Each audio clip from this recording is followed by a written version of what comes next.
Good morning friends, स्वागत है आप सबका हमारी इस यूट्यूब चैनल पर। ध्यान दीजिएगा, आज का जो current affair very very important है। ठीक है, चलिए ज़्यादा देरी न करते हुए स्टार्ट करते हैं। देखिए, छत्तीसगढ़ में लघु वनोपजों के बारे में सही कथन कौन कौन से हैं। तो यहाँ पर देखिएगा, 1 2 3 4 दिया है और आपको देना है जवाब कूट के माध्यम से।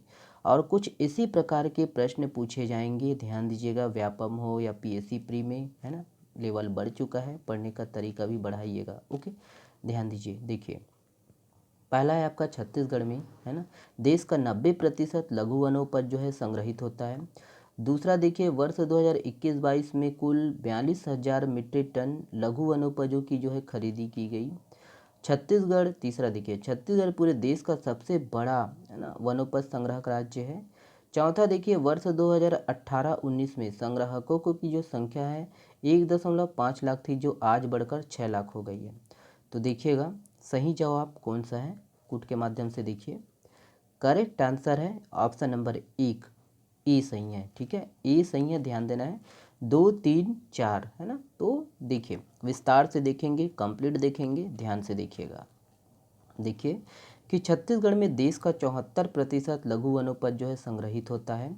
राज्य सरकार ने दोस्तों संग्राहकों के हित में लघु वनोपजों की संख्या में 9 गुना वृद्धि करते हुए दोस्तों 7 से बढ़ाकर 65 लघु वनोपजों की जो खरीदी करने का निर्णय लिया है। ध्यान देना है कि इन 4 सालों में संग्रहणकर्ताओं की संख्या में भी 4 गुना से ज़्यादा की बढ़ोतरी की गई है। ध्यान दीजिए, वर्ष 2018-19 में संग्राहकों की जो संख्या है 1.5 लाख थी, जो आज बढ़कर 6 लाख हो गई है। ध्यान देना है, आज बढ़कर कितना हो गया, 6 लाख। याद रखिएगा, याद रखना है कि लघु वनोपजों की खरीदी की मात्रा में भी 78 गुना से, याद रखिएगा, 78 गुना से ज़्यादा की बढ़ोतरी हुई है।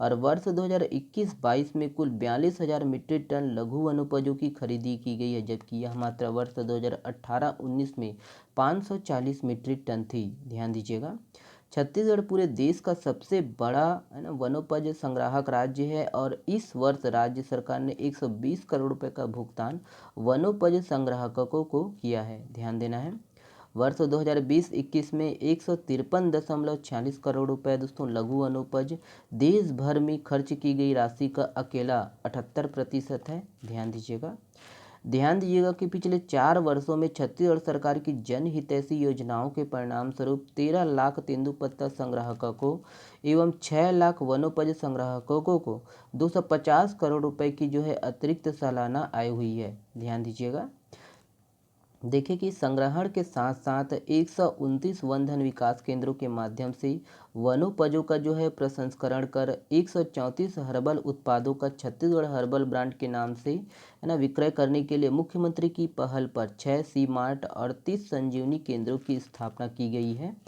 ध्यान दीजिएगा दोस्तों कि संग्राहकों के हित में तेंदुपत्ता संग्रहण दर 2500 रुपये से बढ़ाकर 4,000 रुपये, है ना, प्रति मानक बोरा किया गया है। वही संग्राहकों को 4 वर्ष में 2,146.75 करोड़ रुपये तेंदुपत्ता संग्राहक पारिश्रमिक एवं 339.27 करोड़ रुपये प्रोत्साहन पारिश्रमिक का भुगतान किया गया है। ध्यान दीजिए, संग्राहक परिवारों के हित में दोस्तों शहीद महेंद्र कर्मा तेंदुपत्ता संग्राहक सामाजिक सुरक्षा योजना के तहत अब तक 4,692 हितग्राहियों को 71.02 करोड़ रुपए का जो है सहायता प्रदान की गई है। तो ये सब पॉइंट है इंपॉर्टेंट, ध्यान दीजिएगा। ठीक है, सोर्स डीपीआरसी है, याद रखिएगा, ध्यान दीजिएगा। ओके, चलिए, और भी है, ये देख लीजिए कि वन अधिकारों के दोस्तों क्रियान्वयन में भी छत्तीसगढ़ देश में अग्रणी राज्य है। ध्यान दीजिएगा, और लाख उत्पादन को कृषि का जो है दर्जा दिया गया है। ध्यान दीजिए, चलिए देखिए, शिक्षा दूत पुरस्कार वर्ष 2022 हेतु कुल कितने शिक्षकों को सम्मानित किया गया है। तो यहाँ पर ऑप्शन है, देखिएगा, करेक्ट आंसर है ऑप्शन नंबर ई है 27। ध्यान देना है दोस्तों, 27। याद रखिएगा कि बिलासपुर में वही है, मुख्यमंत्री शिक्षा गौरव अलंकरण के तहत दोस्तों शिक्षा विभाग द्वारा, है ना, डॉक्टर बलदेव प्रसाद मिश्र शासकीय उच्चतर माध्यमिक शाला बसंतपुर के शहीद विनोद चौबे मेमोरियल ऑडिटोरियम में शिक्षा, है ना, सम्मान समारोह का जो आयोजन किया गया। मुख्यमंत्री शिक्षा गौरव अलंकरण के तहत दोस्तों राजनांदगांव, मोहला मानपुर, अम्बागढ़ चौकी एवं छुई खदन गंडई खैरागढ़ जिले के 9 विकास खंड के 30 शिक्षकों को सम्मान किया गया। सम्मानित किया गया। साथ ही शिक्षा दूत पुरस्कार वर्ष 2022 में कुल 27 शिक्षक को दोस्तों सम्मानित करते हुए 5,000 रुपये प्रति शिक्षक तथा प्रशस्ति पत्र प्रदान किया, जिसमें 27 शिक्षकों को कुल 1,35,000 रुपये का भुगतान किया गया। ओके, चलिए नेक्स्ट देखिएगा, ये प्रश्न इम्पोर्टेंट है, ध्यान दीजिएगा। राज्य सरकार ने चुंगी कर को 26 रुपये से बढ़ाकर कितने रुपए करने की घोषणा की है? यहाँ पर ऑप्शन है, करेक्ट आंसर है ऑप्शन नंबर सी है 35 रुपये। ध्यान दीजिएगा 35 रुपये।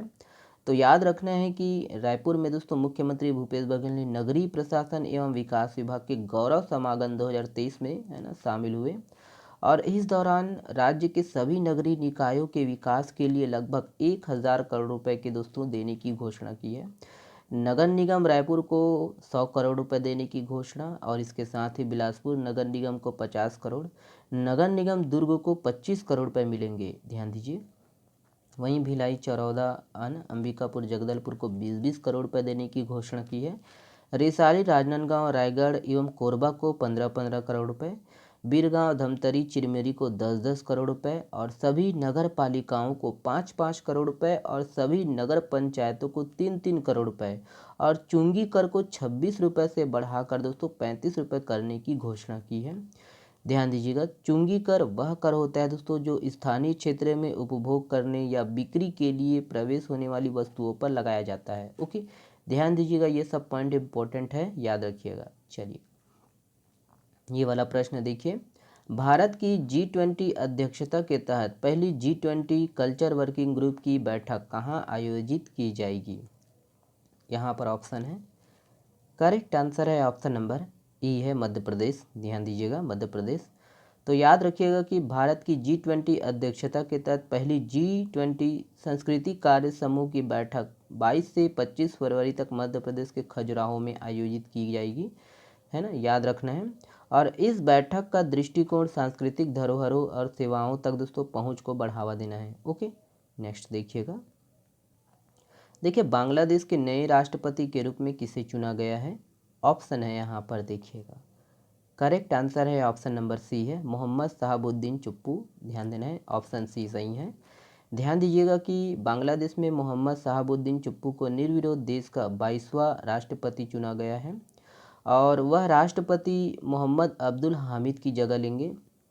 ध्यान दीजिएगा कि बांग्लादेश के सबसे लंबे समय तक राष्ट्रपति रहने वाले अब्दुल हामिद का कार्यकाल 23 अप्रैल को समाप्त होगा। ओके, चलिए ये है, बस आज के लिए इतना ही है दोस्तों, है ना। तो कूट वाला प्रश्न हम लोग शामिल कर रहे हैं, धीरे धीरे लेवल को हम लोग भी बढ़ा रहे हैं, है ना, नहीं तो फिर राहुल गांधी जैसे हालात हो जाएंगे, बदलेंगे नहीं तो फिर जनता, है ना, कूट डालेंगे। ठीक है, तो चलिए देखिएगा, छत्तीसगढ़ के किस मंत्री को कुमार साहब के नाम से भी जाना जाता है?